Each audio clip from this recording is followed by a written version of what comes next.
Welcome, I'm Jason Smolensky, and I lead the Dynamic Simulation Group here at Ausenco. Today I'm pleased to introduce the presentation by Soheil Mardani, one of the simulation analysts in our group, in an area that's topical and relevant for today, and that's the use of dynamic simulation to help optimize urban transport systems where social distancing is a forefront issue. Soheil has over 20 years of experience in dynamic simulation. He holds an undergraduate degree from the Iran University of Science and Technology and a master's degree from Tarbiyat Modares University. Over his career, Soheil has applied dynamic simulation to a number of industries, including mining, ports and terminals, energy, factories, and urban transportation. Soheil, it's good to have you with us today. Please carry on. Hi everyone, thank you very much for your introduction. Today we are going to talk about the challenges of COVID-19 on urban transportation system, which is affecting a lot variety of situation for the urban transportation companies around the world. Soheil, how has COVID-19 affected urban transportation systems? Like, what trends have you noticed, and how are they affecting traffic patterns? I'm glad you asked this question because the first slide I have prepared is dealing with this information, this question you asked. The COVID-19, if you remember, has affected transit ridership worldwide since March last year, with many or all transit services such as subways, light rail, and city buses experiencing steep declines in use. Until a vaccine is widely available, although we hear these days about availability of the vaccine, but the transit authorities will need to adapt their transit services so they can move people efficiently while respecting the need of adequate physical distance between individuals. Thus, the transit authorities need to plan for passenger flows and capacities that allow for adequate physical distance, as the safety issue is important for us. So, optimize and efficient use of transit infrastructure is important for us, and the transit companies has to adapt quickly as circumstances change during this tough period, and this is a daily thing is changing. On one hand, they have to provide adequate service to, for example, health workers to reach their workplace, and on the other hand, the number of the transit services has to be increased, and on the other side, there is decline in the revenue because less people are going to use the bus or public transport. So there should be a trade-off between the supply and demand. On one hand, they have provided this service to the people, and on the other hand, they have to be able to handle their costs. So this kind of problems is challenging for the manager in the system, and they have to have they on daily basis analyze the situation and provide uh, efficient policy dealing with these issues.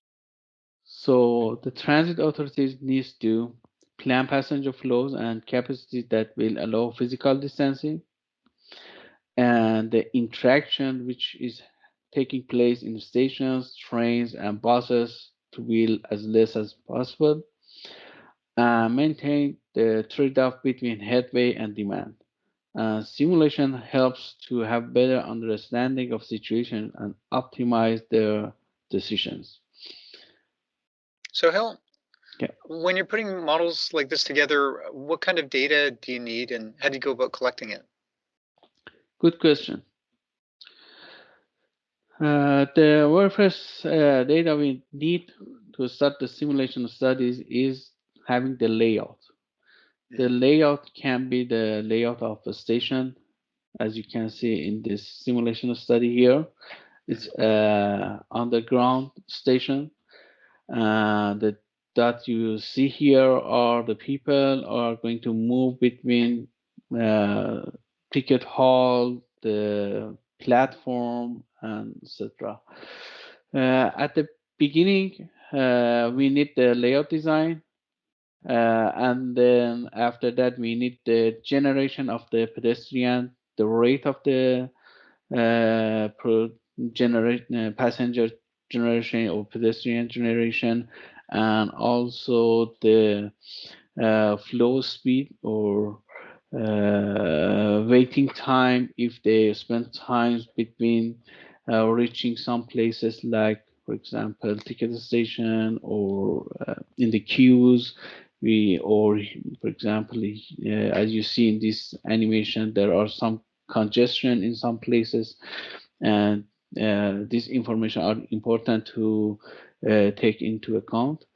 In the past, before the pandemic, the role of this kind of simulation was into designing, for example, airport terminals or railway stations to improve level of service, the design to be according to the demand.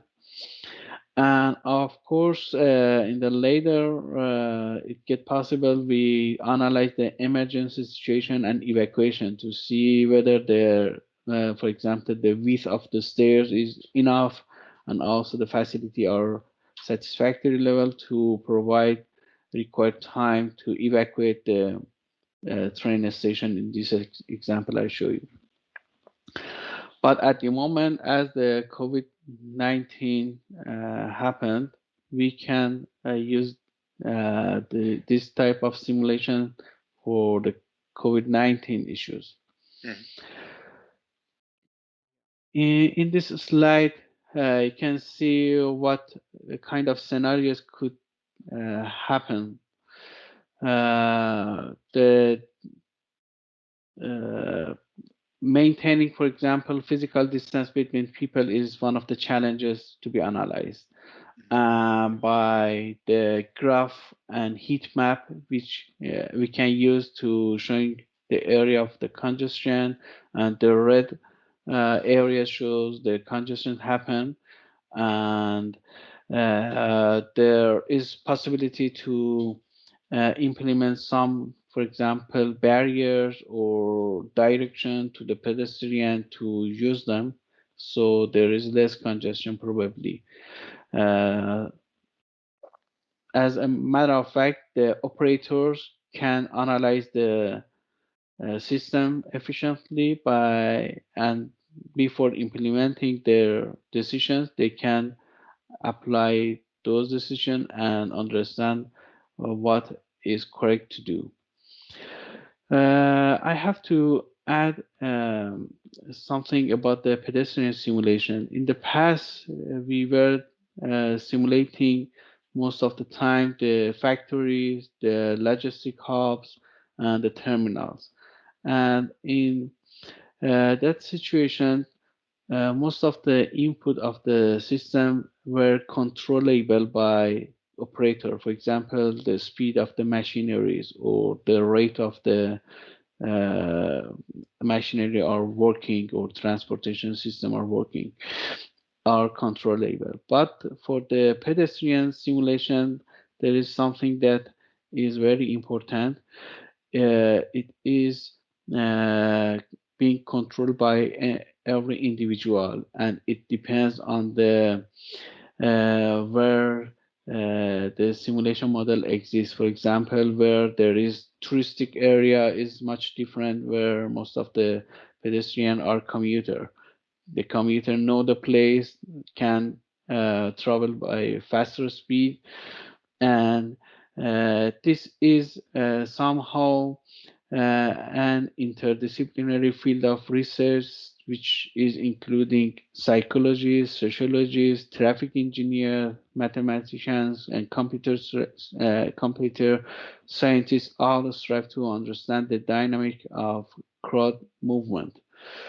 And it's very, very important to adjust the model based on the need and the approach the station is being to be used.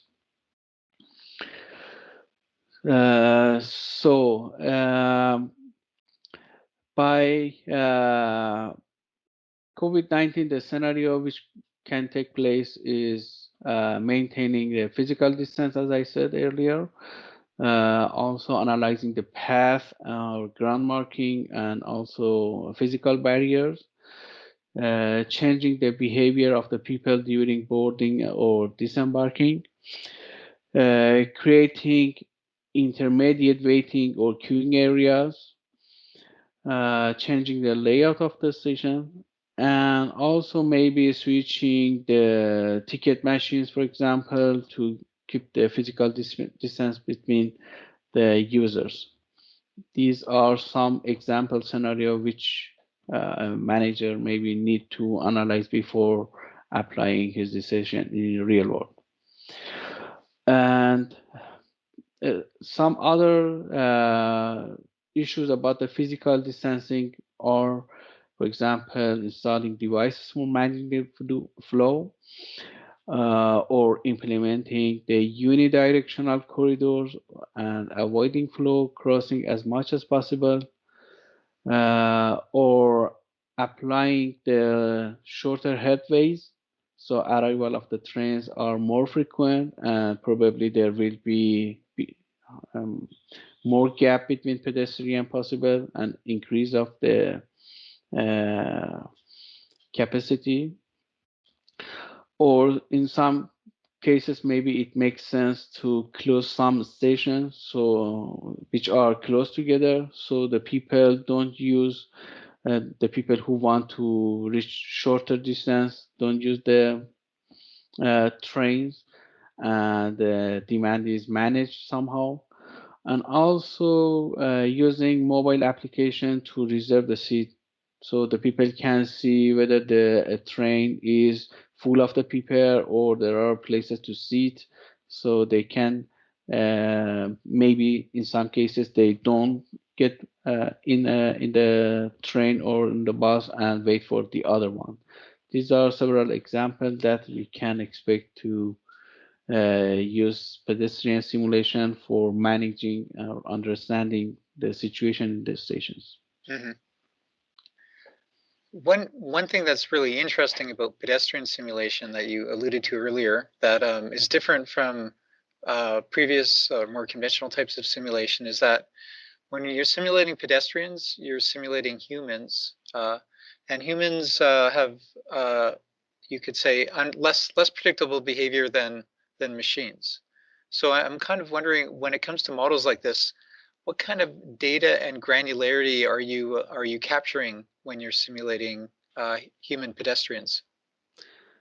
Exactly, yeah. There are several type of pedestrian can be defined in the system.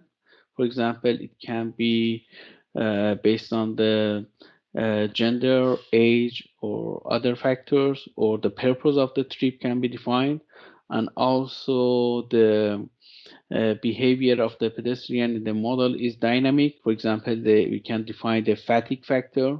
When they are using the stairs, they become fatigued, or keeping the distance based on the COVID issue. We are able to define different behavior for the people in the model. Maybe in some places, people respect more than the other places. Hmm. These are what we can define for the people to see the issues how is reflecting in the model. Uh, Uh, Also, the pedestrian are looking into the crowd and congestion, so they don't use shortest path always. When mhm, they see congestion, they are able to use longer distance mhm. and less crowded places because of COVID issues. Really interesting. Yeah. Do you have any question? Well, I guess just to following on that, there. I suppose just like other types of elements that you might incorporate in dynamic simulation, that like all of those behaviors that you just described, they incorporate a signal or a deterministic component, but also there's some randomness. Is that correct? Absolutely, yeah. We use probability and randomness. Excellent. Uh, yeah, and also the example I provided in earlier slides was inside the train station or indoor application, better to say. And in this slide, I want to uh, provide you with another application, which is on a street application of simulation. In the past, we had the traffic simulation, which was dealing only with the cars flow in the model, but by the recent advances in the computation speed, it get possible to add pedestrian into the model, and we are able to analyze on a street what is happening on a street. For example, the interaction between the pedestrian and the cars. They get in the bus, get off the bus, and wait in the bus stations. And also, we can define bikes, motorcycle, and this kind of agents are being able to define. There is possibility to provide timetable for the buses or tramways. They come into the model, wait, and get the passenger and transfer them to their destination as well.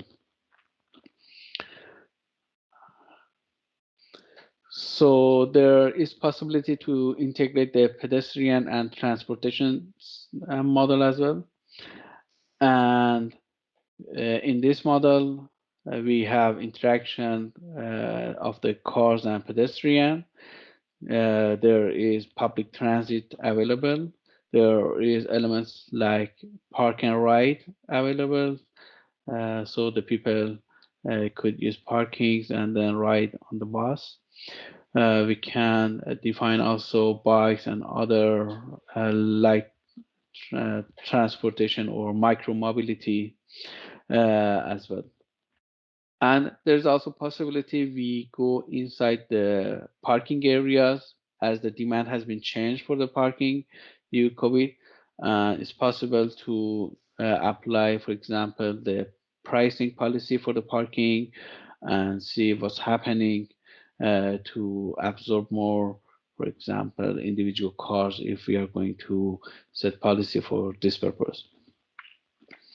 So, Hill, one observation I'm making here is that this type of holistic simulation, it encompasses all a bunch of different stakeholders, and it seems to me that a model like this could be used by a group of stakeholders to sort of make decisions around a holistic simulation. So I think that that's sort of interesting.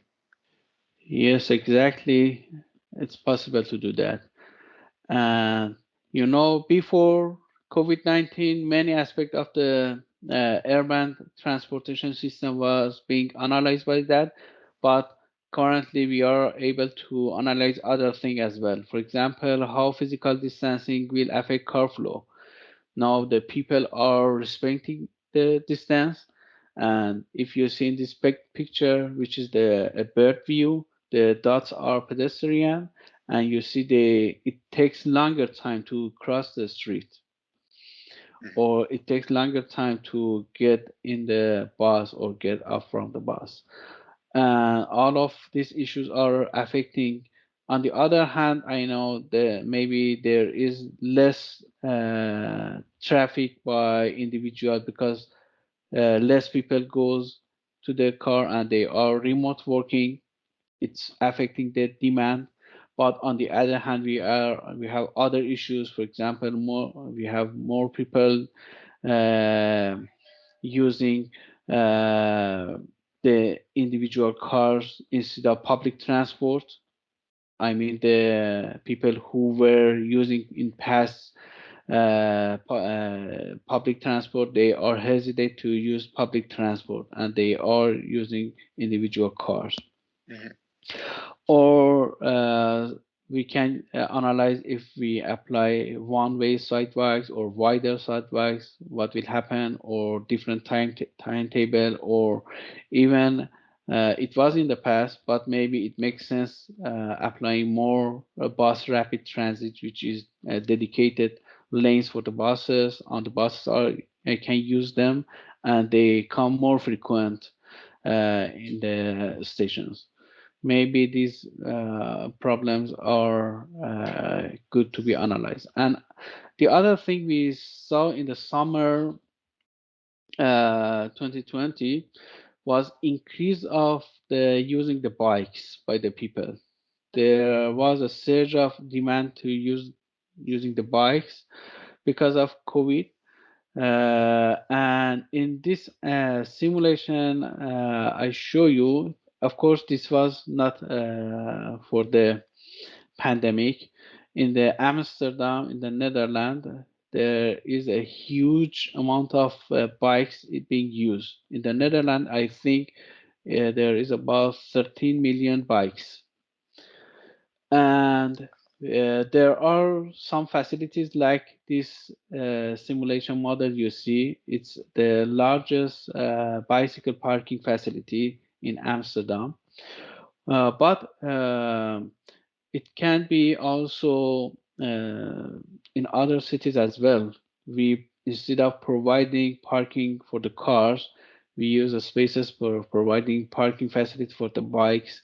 So we encourage the people to use their bikes, and it's also good for the environment. For example, less uh, carbon production will happen if the people use electric bikes, skates, scooters, and other facility. Or in cities like Barcelona, you can see dedicated lanes for the micro mobility, and they have increased the number of them or the width of them to provide this facility more to the people.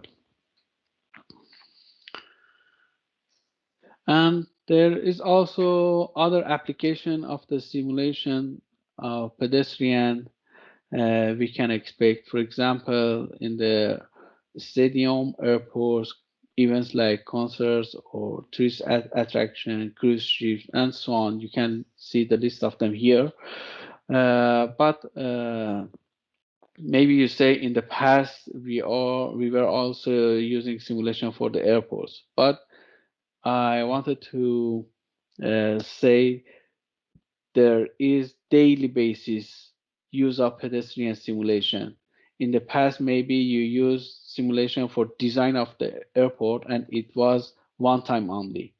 But because of the COVID virus, we have different policies every day. For example, I heard in the Europe for the soccer stadium, they are going to assign 10% of the box capacity to the people to watch the soccer. So the question will be now how in and what time frame we provide the stadium open so they people can come in by keeping the physical distancing, or when they can want to get out, how this behavior can be modeled, and we can help the operator of the stadium to provide safe place to the people. And you know, these decisions are they on daily basis getting changed. Maybe the government make decision to apply more limitation, and some days they are going to decrease it, because all of these facilities has to survive in terms of revenue and being operated. And I think there is a long time we reach to the day before COVID-19. So what consideration you have to take into account if you want to have dynamic pedestrian simulation? There are many software which can be used, but I would like to say it's very important to use industry standard simulation software, and also having expertise in system modeling. As I said earlier, the simulation of pedestrian is different from the machinery or equipment. So you have to have expertise in this area to have know how the behavior of the pedestrian is in the model. And it's very important to have access to the data and research and the studies which is validated and verified by academic and also international guidelines to have better understanding and better modeling service, and also experience and expertise in conducting pedestrian flow analysis and simulation is very important. And capability of modeling not only the pedestrian and also interaction with the cars and also other mode of the transit like motorcycle, bicycle, public transit, and so on. And all of together are important to be able to analyze the system systematically from a comprehensive perspective. So you can take into account every aspect of the modeling. And we at Ausenco, we have over 30 years of simulation modeling. We have our own software to be used for the simulation services we are already providing to transportation and logistics. And we are also able to provide the pedestrian simulation to the industries, especially with taking into account social distancing and safety requirement. We are able to provide optimizing fleet deployment and reducing the cost of the agencies. And we have also great team and experienced team of simulation engineers and solution which we can provide to our client. And we have provided a YouTube page which you can use to see our past simulation and studies as well.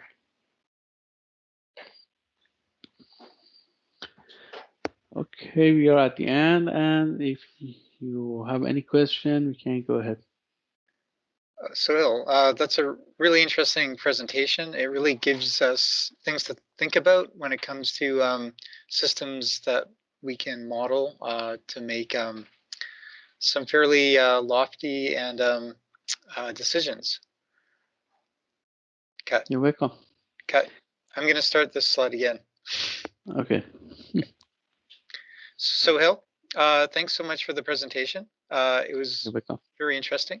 It's given us a lot of things to think about in terms of applications of simulation for holistic systems. I guess one question that that I have, and you alluded to it at the beginning, but I might as well ask it to be clear. How do you see, right now it's the end of December of 2020, and we're now starting to see the introduction of vaccines in the United States and in Great Britain and other places.